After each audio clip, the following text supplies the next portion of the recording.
Hey guys, I'm Fainer. Welcome back to the channel, and today we're going to go over my top 25 metal albums from the month of February.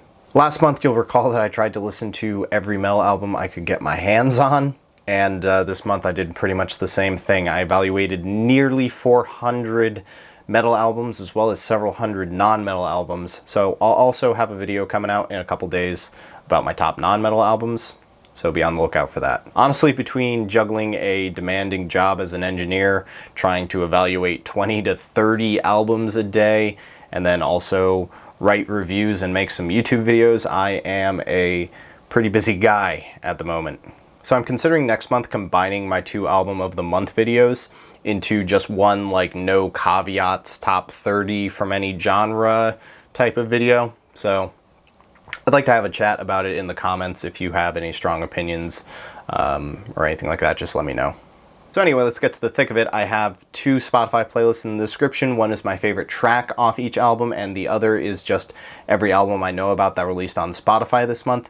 And I know half of you are about to leave and go look at the playlist, but if you could like the video on your way out, that'd be cool. However, I think it's worth sticking around, as some of these albums really benefit from having their genre explained or just having a little bit of context to them before you listen to them. So I'm going to go quickly at first, and then I'll spend a little bit more time on the albums which are particularly special.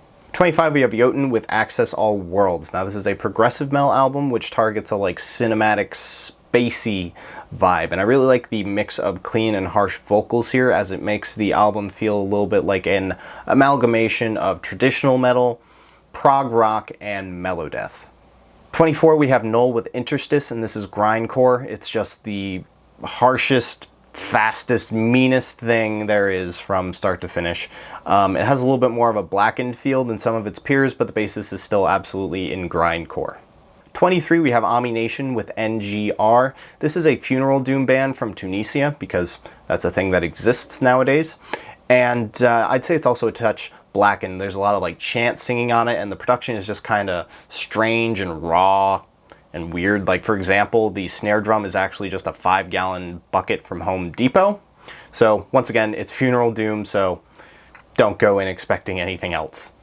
22, we have Yasru with Kar Princesi, and this band is from Turkey, and they're playing some folk doom. They're definitely bringing that Turkish metal sound with them to this album.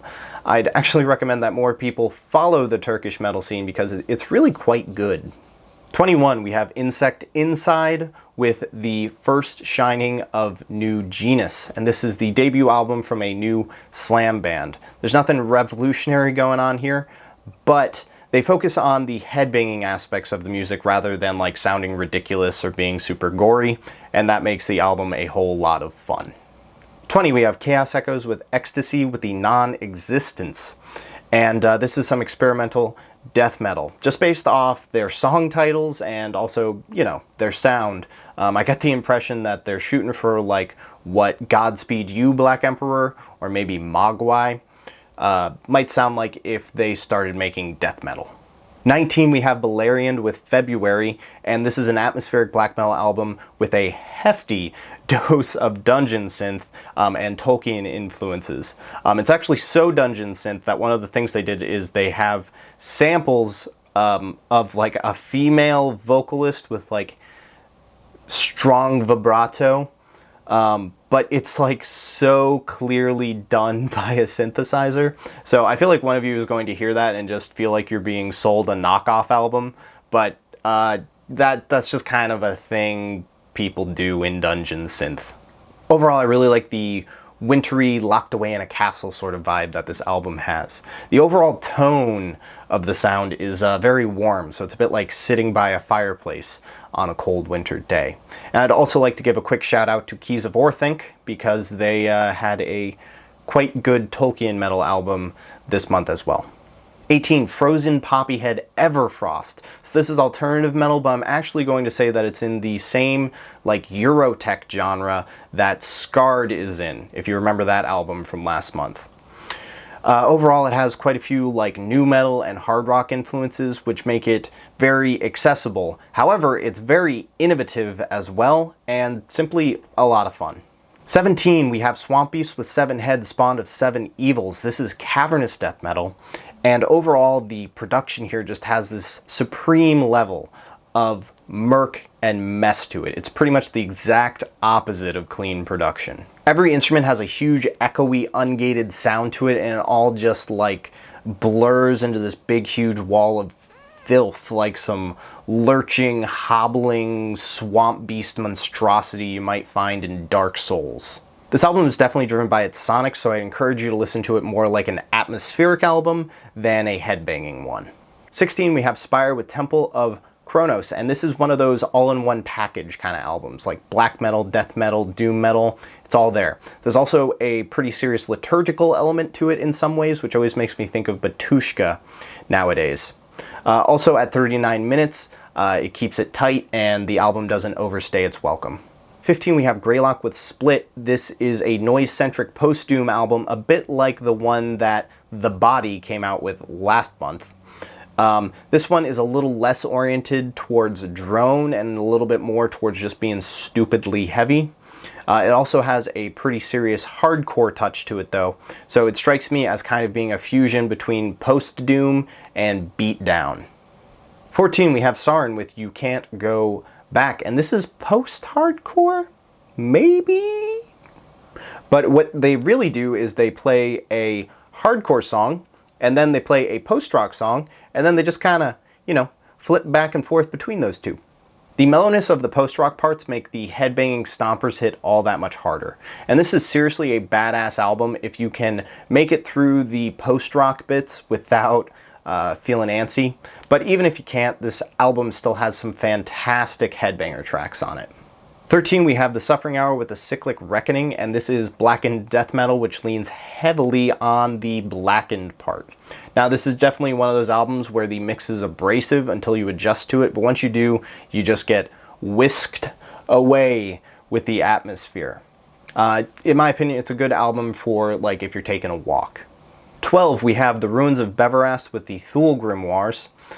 So this artist is pretty much the most respected name in blackened doom, but we also get a lot of like pagan and ritualistic sounds on this album. Now, it is a very patient listen in line with their previous releases, but it is certainly something you need to at least know about. 11, we have Starforger with Wreath of Frost, and this is a genre I usually like to call atmospheric melodeath. It's in that same category as bands like Crepuscle and Swotana. And the album cover pretty much shows what you're going to get here. It's a icy, wintry, enchanted fantasy forest soundscape. 10, we have Swarm with 20-Year Chaos. This is Japanese black metal.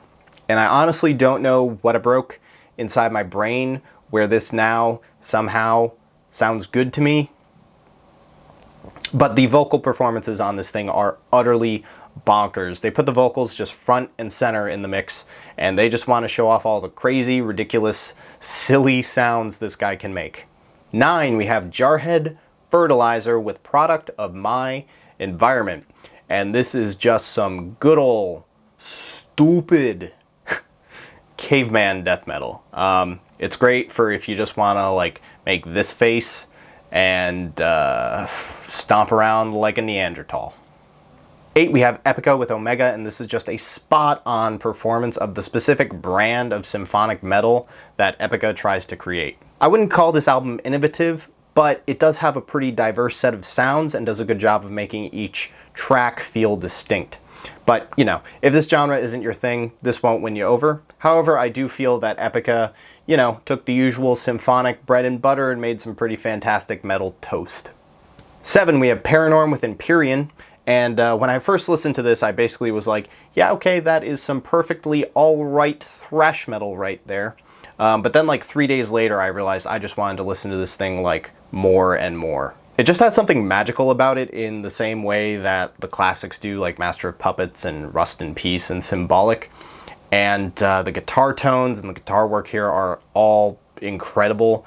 And yeah, I mean, it just kind of hooked me in a way I don't quite understand. 6th, we have Goat the Head with Strictly Physical, which is maybe blackened progressive metal, I think.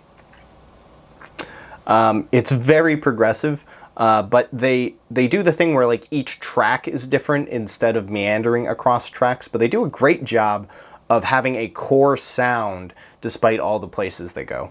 Lastly, I really enjoy the vocalist here. He reminds me a lot of Gatsu, or perhaps also Al Namrud. Fifth, we have Humanity's Last Breath with Vald, and this showcases what a great genre deathcore can be when the artists stop focusing on breakdowns and chugs. Humanity's Last Breath is a band whose foremost concern seems to be, you might guess, the apocalypse, but the specific brand of apocalypse that's on display here is the sci-fi, supernatural, ascending to a higher plane of existence kind of apocalypse. In particular, I'm pretty sure the cover art is actually a nod to the Monoliths from 2001: A Space Odyssey. In short, Vald is one of those rare albums that manages to be both extremely heavy and extremely atmospheric, because really I think the two just go hand in hand here.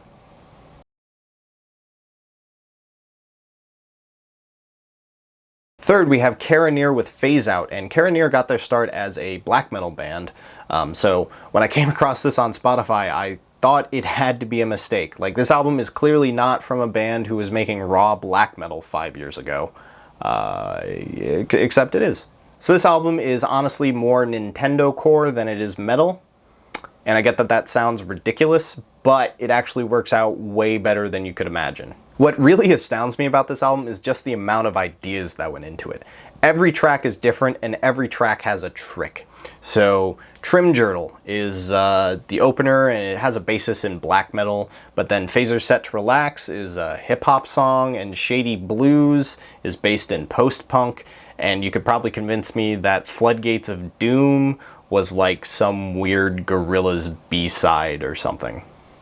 For as silly as this album sounds conceptually, I think it actually does a really great job of taking interesting things that are happening in black metal and electronic music, and also just some areas like perhaps hyperpop, and just combining them all into one very interesting and enjoyable package.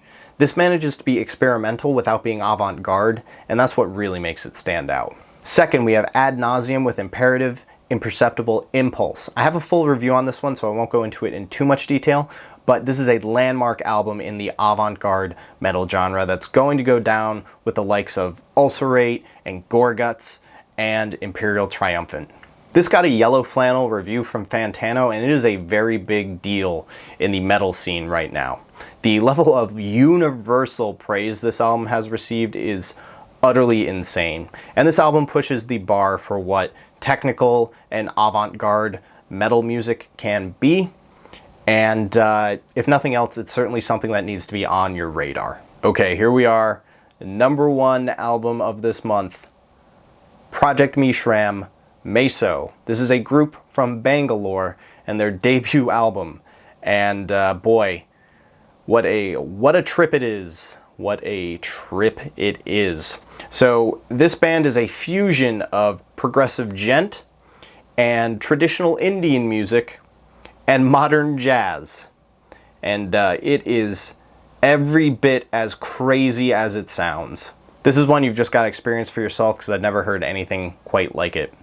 The track that I put in the Spotify playlist is Kana Kana, and it fuses the traditional ancient raga and drone styles of Indian music with metal, and it also has a feature on it from the famous metal YouTuber KMac 2021, where he does some harsh vocals that are, yeah, quite good. Yeah, so I don't have a lot to say about this album. It's a wild ride. There's a lot of jazz.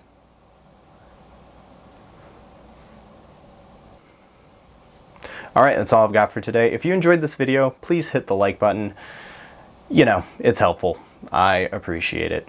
And I know I had to leave out some good albums, so if I missed an album that you really enjoyed, give it a shout out in the comments. And then also, let me know about combining the two videos and just having one instead of doing the two. Let me know if you have feelings about that. Alright, that's it. Done. That's all I've got. Thanks for watching.